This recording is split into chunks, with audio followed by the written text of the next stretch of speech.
ನಮಸ್ಕಾರ ಸ್ನೇಹಿತರೆ.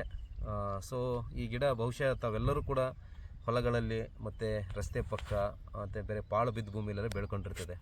ಇದಕ್ಕೆ ಅರಿಶಿಣ ಉಮ್ಮತ್ತಿ ಅಂತ ಹೇಳ್ತಾರೆ.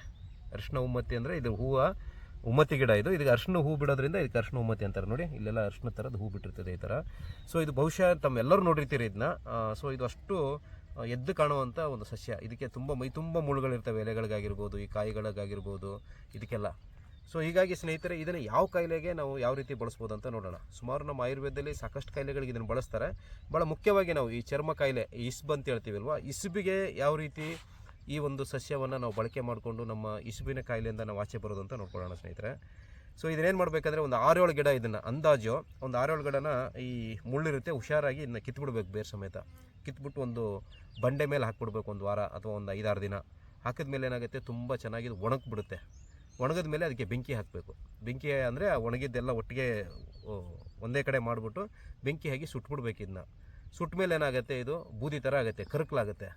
ಸೊ ಆ ಕರಕಲನ್ನ ಏನು ಮಾಡಬೇಕು ಅಂತಂದರೆ, ಈ ಕೊಬ್ಬರಿ ಎಣ್ಣೆ ಬರುತ್ತಲ್ಲ, ಶುದ್ಧವಾದಂಥ ಕೊಬ್ಬರಿ ಎಣ್ಣೆಗೆ ಆ ಒಂದು ಕರಕಲನ್ನು ಹಾಕಿ ಒಂದು ಕಲ್ಪತ್ತಲ್ಲಿ ಹಾಕಿ ಚೆನ್ನಾಗಿ ಅದನ್ನ ಪೇಸ್ಟ್ ಥರ ಅರಿಬೇಕು. ಅಂದರೆ ಈಗ ನಾವು ಕೊಬ್ಬರಿ ಎಣ್ಣೆ ಒಂದು 2 ಚಮಚ ಹಾಕಿದ್ರೆ ಇದು 1 ಚಮಚ ಹಾಕೋದು, ಸ್ವಲ್ಪ ಅರಿಯೋದು. ಅಂದರೆ ಇದು ಮೊಲಾಮ್ ಥರ ಆಗುತ್ತೆ ಇದು.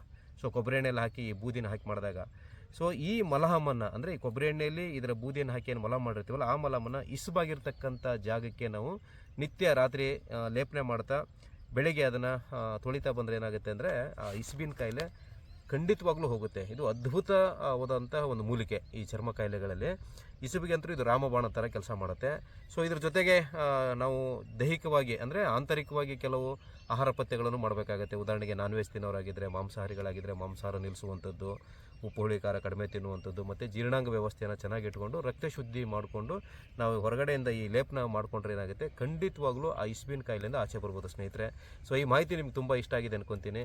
ಸಾಕಷ್ಟು ಜನರು ಇವತ್ತು ಚರ್ಮ ಕಾಯಿಲೆಯಿಂದ ಬಳಲ್ತಾ ಇದ್ದಾರೆ. ಅಂಥವ್ರಿಗೆಲ್ಲ ಉಪಯೋಗ ಆಗಲಿ ಅನ್ನೋ ದೃಷ್ಟಿಯಿಂದ ಈ ವಿಡಿಯೋನ ಹೆಚ್ಚು ಜನರಿಗೆ ಶೇರ್ ಮಾಡಿ ಮತ್ತು ನಮ್ಮನ್ನು ಫಾಲೋ ಮಾಡಿ ಅಂತ ಕೇಳ್ತಾ, ಈ ಒಂದು ಇಸಿಬಿಗೆ ಈ ಅರಿಶಿಣ ಉಮ್ಮತ್ತಿ ಗಿಡದ ಸಂಚಿಕೆಯನ್ನು ಇಲ್ಲಿಗೆ ಮುಗಿಸೋಣ ಸ್ನೇಹಿತರೆ.